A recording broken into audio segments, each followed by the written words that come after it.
Hey, what's going on? You know who it is. You know what it is. All right, you guys, peep game. All right, man. After basically watching the Clippers, get the hell beat out of them by the Minnesota Timberwolves, and then the Lakers have a competitive game against the Golden State Warriors. You just look at this team right here, and you just clearly see, hey, they should be holding up the Larry O'Brien Trophy at the end of the season.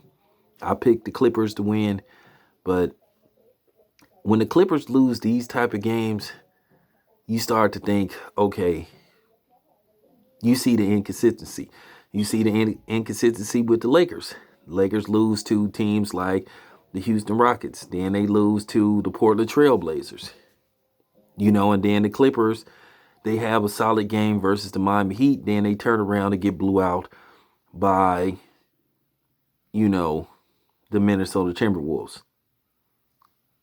But it is what it is. This team is, like I said, this team is really good. And Chris Middleton is starting to play like how we expected him to play and how we want him to play. Like I said, when Giannis has, an off night or where Giannis doesn't throw up 30 points, this is where Chris Middleton comes in.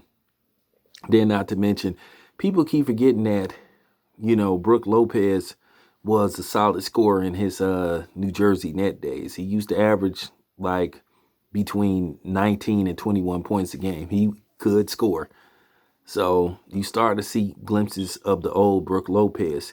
Now, if they can keep this going into the playoffs, I know the Miami Heat acquired Andre Iguodala, but at the end of the day, you still, if you was a gambling man, you would bet on Milwaukee, to be there when it's all said and done, representing the Eastern Conference.